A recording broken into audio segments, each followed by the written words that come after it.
music history's most revolutionary genres exploded from unexpected collisions of cultures, technologies, and communities. From Bronx block parties to Brazilian carnival streets, these mashups created sounds that changed the world. This show is brought to you by the Series of Thoughts team, as part of the Musical Studies program. In this video, we'll explore 5 major cultural mashups. We'll start with hip-hop's Jamaican roots and the collision of rock and roll's forbidden fusions. We'll then trace reggaeton's three-way blend, analyze Afrobeat's political groove, and touch on other global mashups like house and bluegrass. First, let's explore hip-hop, a genre born when Jamaican sound systems hit the Bronx. In 1973, DJ Kool Herc, a Jamaican teenager, brought sound system culture to the Bronx. He innovated by isolating the breakbeat and extending it by switching between 2 turntables, borrowing directly from Jamaican dance halls. Hip-hop evolved into a culture with 4 core elements: DJing, which became turntablism; MCing, which turned party announcements into rhythmic poetry; breaking, athletic dance battles; and graffiti, visual art claiming public space. Hip-hop was a grassroots experiment born from cultural pride and teenage creativity in the Bronx. Today, it is the world's most commercially successful genre, built on the principle of taking what you have and flipping it into something new. Next, let's look at rock and roll, the collision of segregated traditions that wasn't supposed to happen.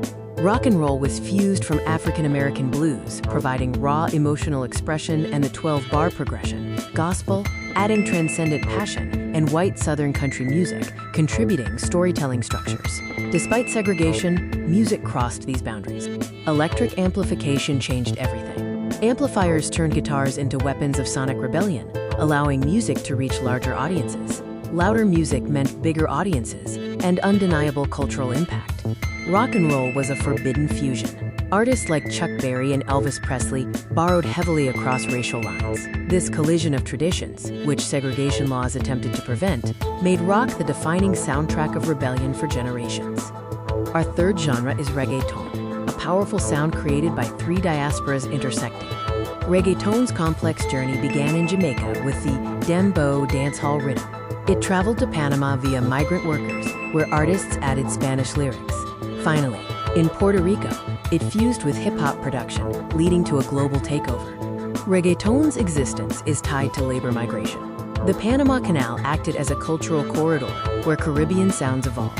Puerto Rican artists, influenced by New York hip-hop, absorbed these sounds and transformed them. Reggaeton thrived underground, despite attempts at suppression.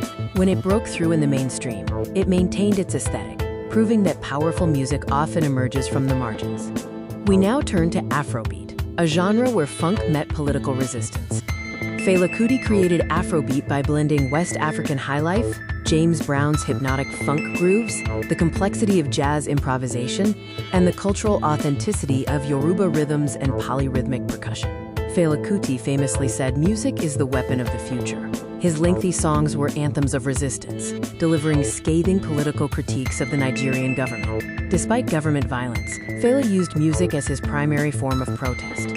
Afrobeat's legacy includes inspiring global genres like Afrobeats and demonstrating that African musicians can absorb international influences while fiercely maintaining cultural pride. Next, let's explore house music, a genre that offered salvation on the dance floor. House music was born in Chicago's underground at the Warehouse Club. DJ Frankie Knuckles extended disco grooves using drum machines, creating a new sound for his predominantly Black, Latino, and LGBTQ+ audience. The house music recipe relies on the 4-on-the-floor beat from drum machines, spiritual intensity from gospel vocals, and futuristic sounds from European synthesizers like the Roland TB-303. House music clubs were sanctuaries, offering radical acceptance to marginalized communities. The music's repetitive, meditative nature turned the dance floor into a space for transcendent self-expression. From Chicago, house spread, leading to regional variations like techno in Detroit and garage in New York, eventually forming the foundation for global electronic dance music, or EDM. Our final case study is bluegrass, often called America's pure sound, which is actually a deep cultural mashup. The banjo's ancestors came from West Africa with enslaved people. While white Appalachian musicians adopted the instrument, its African origins were largely erased, wrongly labeling the banjo as inherently, quote, hillbilly. Bluegrass's multicultural DNA includes Irish and Scottish fiddle tunes, the African rhythmic approach that informs the banjo's percussive style, and gospel harmonies from both black and white Southern religious traditions. Though Bill Monroe is called the father of bluegrass, he synthesized existing traditions, including learning from black blues musician Arnold Schultz. The genre's origin story often overlooks its black contributors, who are now being celebrated and reclaimed by contemporary artists. We'll quickly touch on more unexpected mashups, including trip-hop, K-pop, samba, and ska. Trip-hop, or the Bristol sound, mixed hip-hop's sample-based production with jazzy, melancholic atmospherics. This fusion of hip-hop techniques with European sensibilities created a brooding, influential genre. K-pop is cultural fusion as a business strategy.